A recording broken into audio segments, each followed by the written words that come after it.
મહેસાણાથી ઊંઝા સુધી પાટીદાર સેના અને સર્વ સમાજની પદયાત્રા ભાગેડુ પ્રેમ લગ્નના કાયદાને વધુ કડક બનાવવાની માંગ માતા પિતાની સંમતિ વિના થતા પ્રેમ લગ્નો અટકાવવા અપીલ કરવામાં આવી છે। જે ગામના માતા પિતા હોય ત્યાં જ લગ્ન નોંધણી થાય તેવી માંગ કરવામાં આવી। લગ્નની નોંધણીમાં લોહીના સંબંધવાળા સાક્ષીની સહી ફરજિયાત કરવા રજૂઆત કરવામાં આવી છે।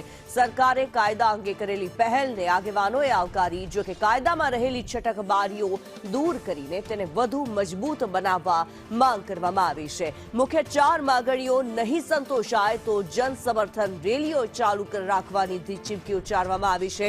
પદયાત્રા ઊંઝા પહોંચી ઉમિયા માતાજીને હુંડી અર્પણ કરશે। ત્યારે મહેસાણામાં પ્રેમ લગ્ન નિયમમાં ફેરફારની માંગ સાથે પદયાત્રા યોજાય છે।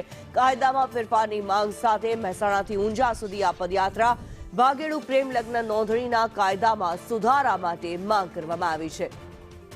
સંસ્કૃતિ અને સમાજની આબરૂ બચાવવા આહવાન કરવામાં આવ્યું।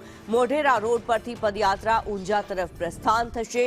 તમામ જ્ઞાતિ સમાજ, ધાર્મિક સંસ્થાઓ, યુવાનો આ પદયાત્રામાં જોડાશે। ત્યારે પ્રેમ લગ્નમાં કાયદામાં ફેરફારની માંગ સાથે મહેસાણાથી ઊંઝા સુધી પદયાત્રાનું આયોજન કરવામાં આવ્યું છે। સાથે જ જે નિયમોમાં સુધારા કરવામાં આવ્યા છે તેમાં વધુ સુધારા કરવામાં આવે તેવી પણ માંગ કરવામાં આવી રહી છે। પ્રેમ લગ્નના નિયમોમાં ફેરફારને આવકાર આપવામાં આવ્યો છે, પરંતુ જે અમુક છટકબારીઓ છે તેનું જે નિરાકરણ આવે તે માટે પણ માંગ કરવામાં આવી છે। મહેસાણાથી ઊંઝા સુધી પાટીદાર જે લોકો છે તેમના દ્વારા એક પદયાત્રાનું આયોજન કરવામાં આવ્યું છે। તેમના દ્વારા માંગ કરવામાં આવી છે માતા પિતાની સંમતિ વિના પ્રેમ લગ્ન અટકાવાય।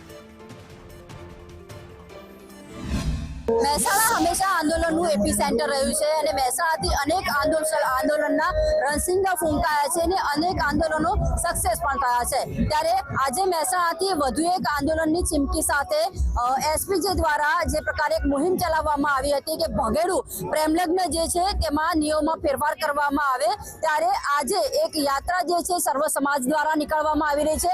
હજુ તમે કેવી માંગ કરી રહ્યા છો કે આ કાયદા કેટલા કડક બનવા જોઈએ? કડક બનવા જ જોઈએ છે, કારણ કે અત્યારની છોકરીઓ છોકરાઓને કોઈ આવું નથી કે અમે આવું ના કરી શકીએ અને મા બાપને બધાને નીચું દેખાડવાનું કરે છે। મા બાપ બોલાવતા નથી એટલે છોકરીઓને એક બાજુ રસ્તો રહેતો નથી, એટલે છોકરીઓના પેલી બાજુ જશે ગમે તે, એટલે છોકરીઓને પછી મરવાનો વારો આવે કાં તો કંઈક ખરાબ પગલું પડે।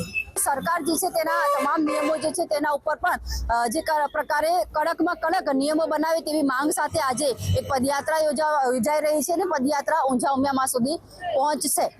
પાયલ યાદવ, સંદેશ।